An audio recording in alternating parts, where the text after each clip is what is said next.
Hello everyone and welcome back at Coding Boost. This is episode 2 of the adventure of Coding Boost.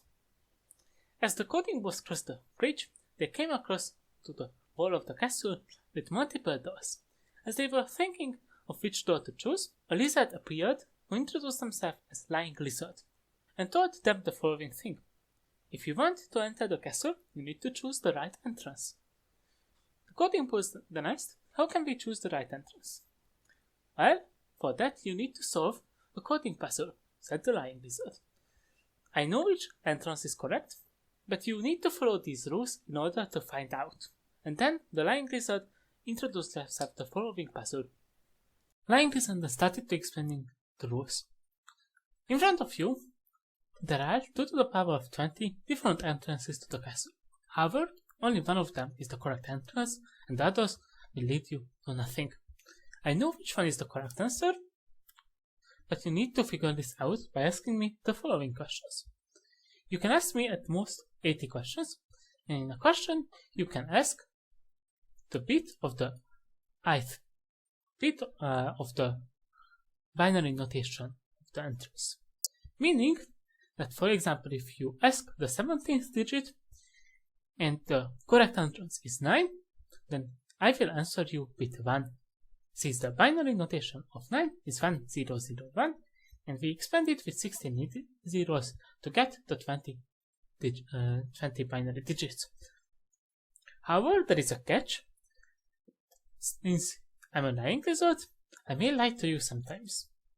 I promise you that I won't lie in 2 consecutive answers, but in every other way, I might try to lie when it's a really important question for you. So you need to avoid these lies and ask at most 80 questions. Since it might be a bit difficult to figure out a question like this, I give you 2 chances to guess the correct entrance. Once you guess the correct answer, I will truthfully tell you if it's the right entrance or not, but you may only guess the entrance twice. If you fail to guess the correct answer both times, then I will not tell you which is the correct entrance. And after 80 questions, I won't answer any of your questions. So with these conditions, the Coding Boost started thinking of the solution. While they were thinking, expert Eddy was the first one to talk. Well, this Lying Lizard is a bit interesting, since if we know that Lying Lizard were only telling the truth, then we could get the answer in only 20 questions. We can ask all of the digits, and based on the answers, we will get the binary number, and we can reconstruct the number of the entrance, and we can just guess it. However, this lying thing is really hard, and I'm not sure how we can get true information since Lying Lizard lies so much. Then Master Max started to think about this problem and said the following. Well, we have to do something with the fact that Lying Lizard can't lie twice in a row. That's the way that we can get the correct answer. So let's suppose that we ask the same digit twice. If Lying Lizard gives us the same answer twice in a row, then it has to be correct, since Lying Lizard can't lie twice in a row.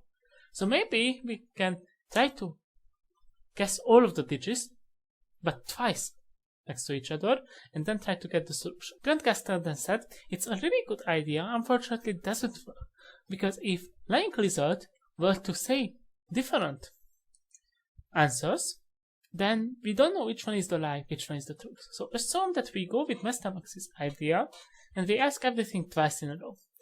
And we will get, for all digits, once the answer that it's digit 1, and once that it will be 0. Then we have no idea which one is the true and which one is the lie. We can't, unfortunately, figure it out. So, what's the solution then? Expert Eddy asked Grandcaster. Well, I'm not sure yet, but we can try to figure it out together. So, first, what I would like to do is save the digits in an array of 20, which we will call a constant integer. The maximum size that we have. So now we know that these are the digits and we just need to figure this out. I will also create a function which will ask a digit. And we will output the question mark and then the I, and then put a new line with flash, because this is an interactive problem with line result. Then we will have the response that we will take from line result and return the function with that. Similarly, we will make a function for guessing, where we will output our guess and return with the result that the line result says. So now we need to figure out a way to get all of the bits of the solution. So what I will do is have a vector of the bits that we still need to find. In the main function, we will fill this up with the 20 digits.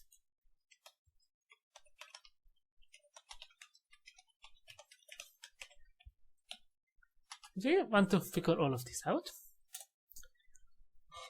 Since line result allowed us 2 guesses, if we have 19 of the bits already, then we can just guess both of the options. So we will do a while cycle while bits.size is greater than 1. Because if it's only 1, then we can guess both of the options. Now we started to think again. Inside of this while loop, we need to find a way to get one of the bits result. And we have 4 guesses to get a digit. Since we enter this while loop at most 19 times, if we reduce the size every time, and we have 80 guesses, so we need to get a bit every 4 guesses. So instead of the while loop, we want to have at most 4 of these questions. And then outside we can use our 2 guesses to guess the 2 possible digits of the remaining bit. Okay then, but how do we solve this problem? Expert Eddy asked again. But they were thinking, and Mr. Max spoke up again. And maybe my idea wasn't that bad, and we can use the consecutive guesses.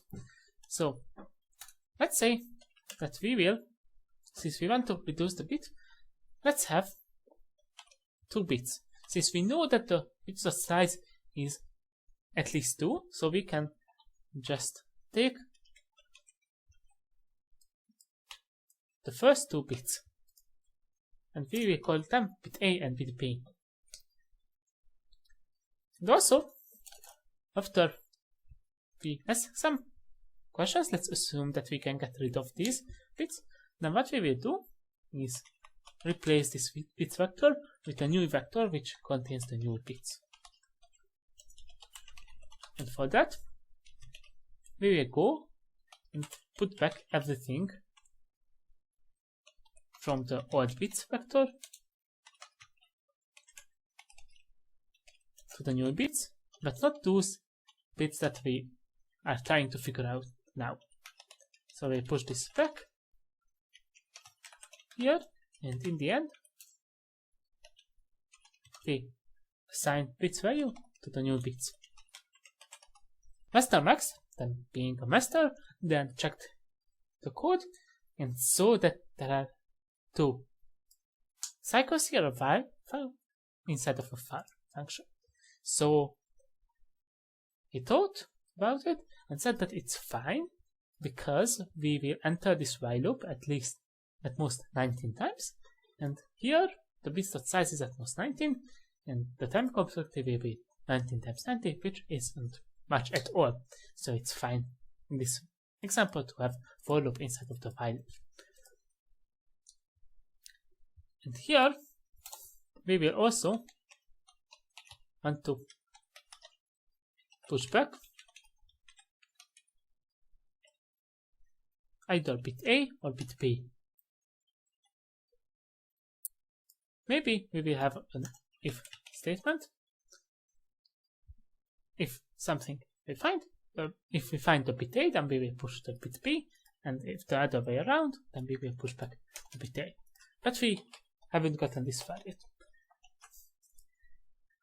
So master max then said the following thing. So let's say that we will have the results of our questions, which we will have at most 4 questions, because we need at most 4. We need to get the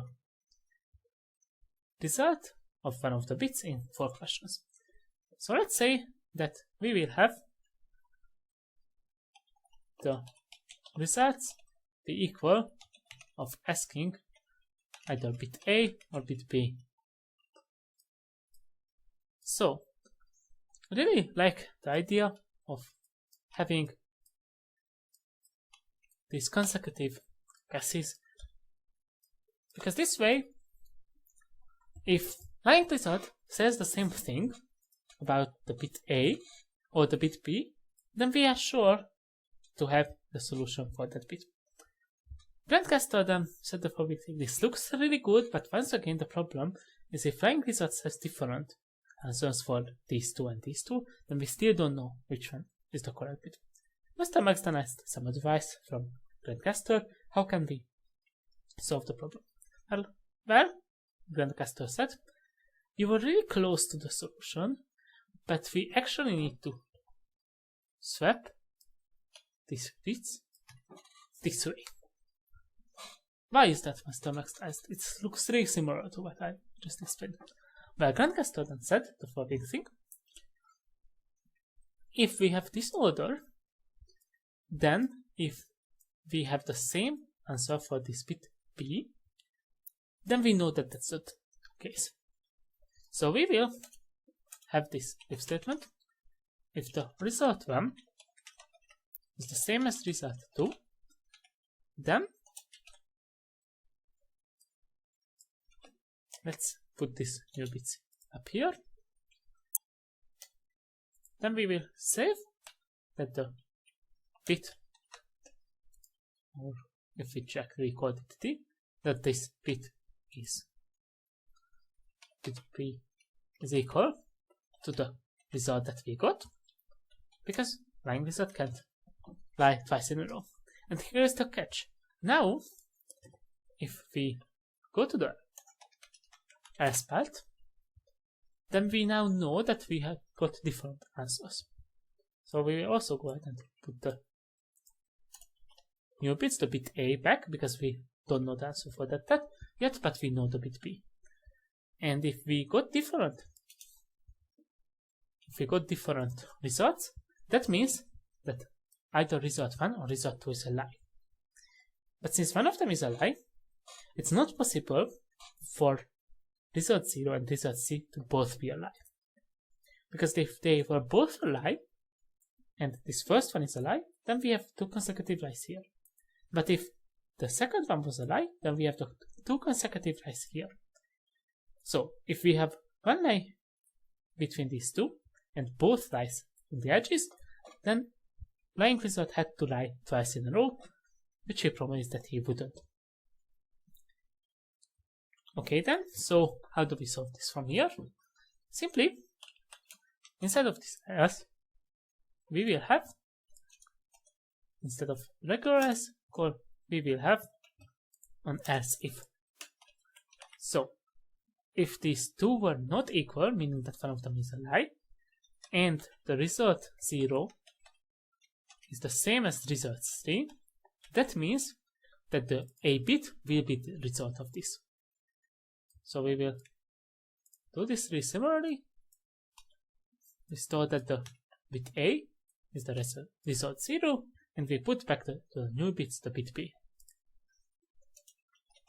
export a data nest, okay, but we are not guaranteed to get these results. What if both of them are different?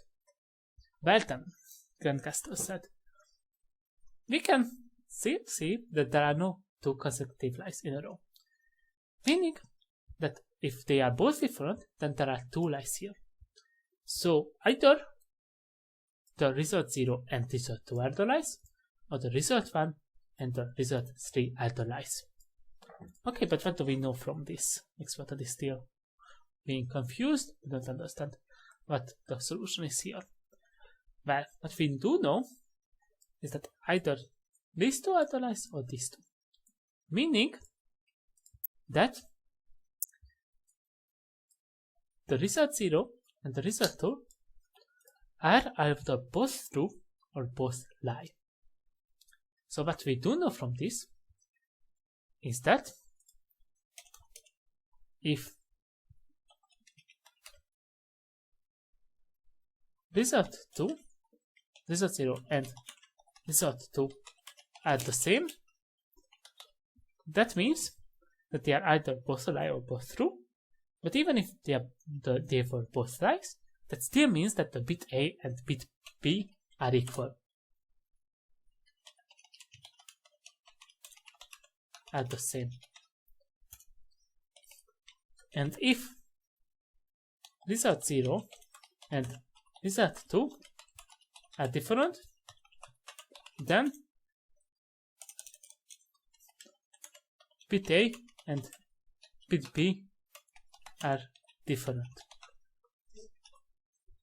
So what we will do here is that we will store that the bit B will be the same as bit A.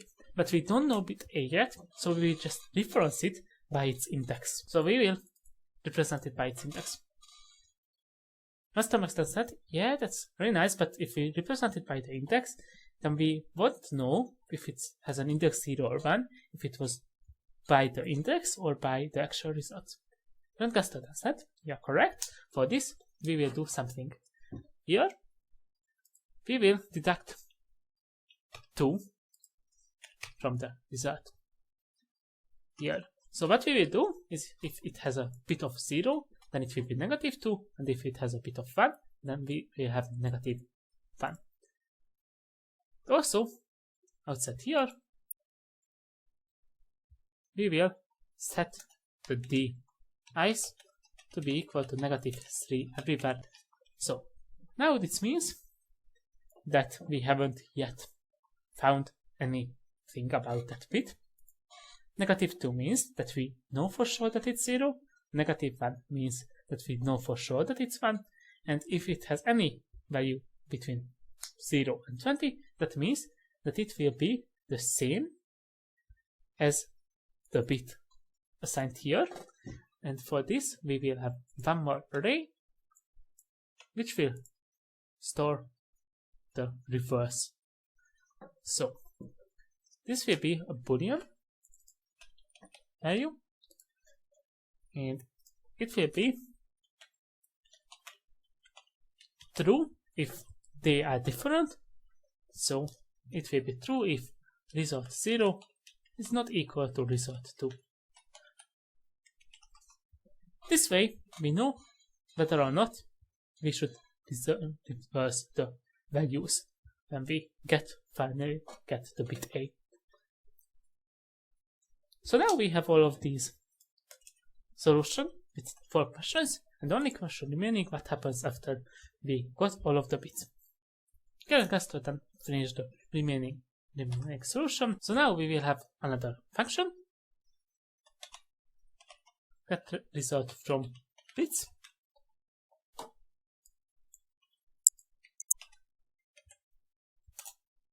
and then we will guess that result. And if our guess is 0, meaning that it was incorrect, then we will guess again. And now, before we guess, we loop through all of the bits, and if the bit of it was not yet found, remember that there is only one of these options because we went until the bit size is greater than 1, then we will set it to be -2, or we will set it to -1. So now this means that this bit is 1, so we set it to 1, and in our first case we will assume that everything that we haven't found has a bit 0. And now here we assume that it has a bit 1, and one of them has to be correct. That way we will get the solution with 2 guesses. And now, to continue with the solution, we just simply make this get result from bits function, and here we will have the result to be 0, and we will go from 0 to 20. So now we will store the result, and we will first multiply our result by 2, since we go from left to right. So every time we have a new bit, we need to multiply the previous result by 2, and then if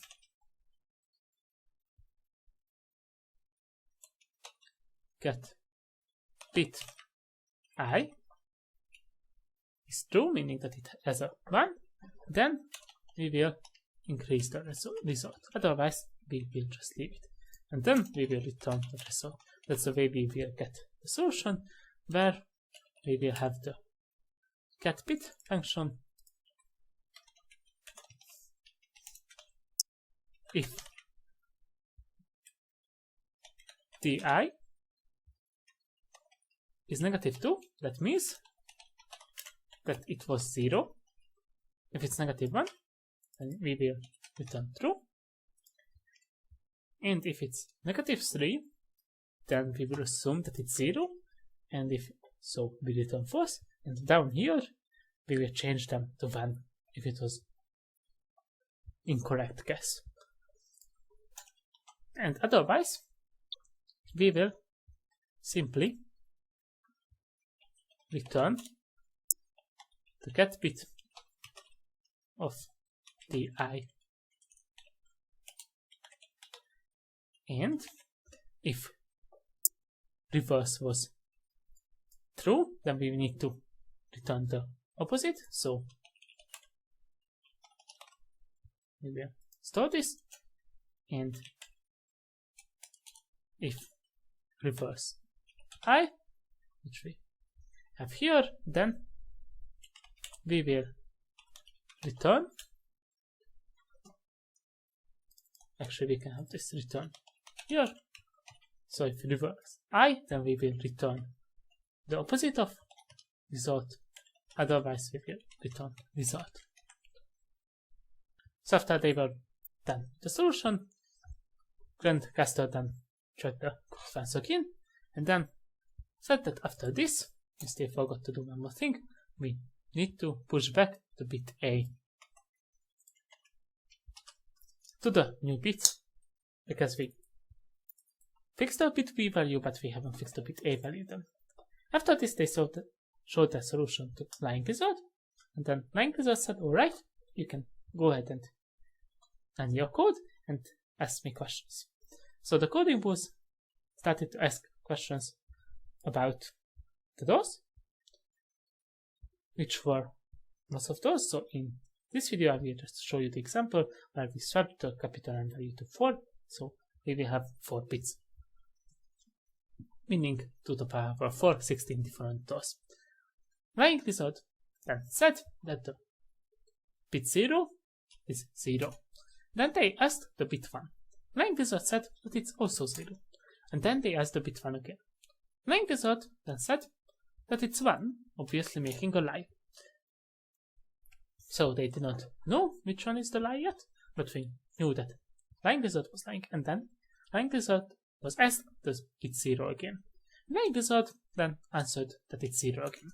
At this point, the coding bus knew that the bit 0 is actually 0, because flying lizard lied here once, so these two both have to be true, because they can both be false.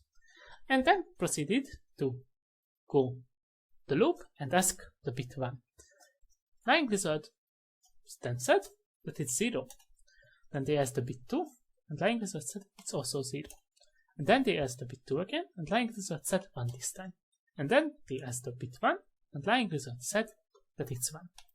At this point, the code entered this part where they knew that the bit 2 has to be different than the bit 1, because that's the only way they could get this answer, but they don't know bit 1 yet.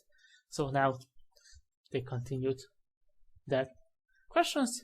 Flying lizard said that bit 1 is 0, and bit 3 is 0, bit 3 is 1 now, obviously making a lie, and then they asked bit 1, and flying lizard said now that it's 0.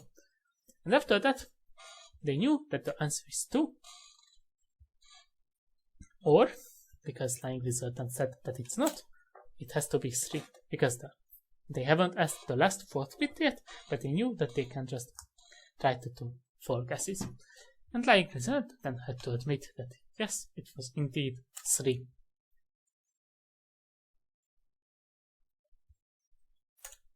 One more thing about this problem that I would like to mention is that it's made similarly to this code for this program, which you can check out, this joking problem, and it's slightly different than this problem that I provided. The problem that I provided has some stricter restrictions, and it's because of the way I solved this problem. So I came up with this solution to this problem, which works as well. But in this problem, you are not required to only ask for the bits. You can make any set of questions. So if you are curious, you can go ahead and check out this problem. And we will continue this coding bus adventure for now. So, the lying lizard then congratulated the coding bus on successfully solving the puzzle and wished good luck for their future adventure. The coding bus said goodbye and proceeded to enter the right entrance. And we will pick up of the adventure of coding bus from here in the next episode. If you enjoyed today's episode, make sure to like and subscribe so you never miss out of any coding bus adventure videos.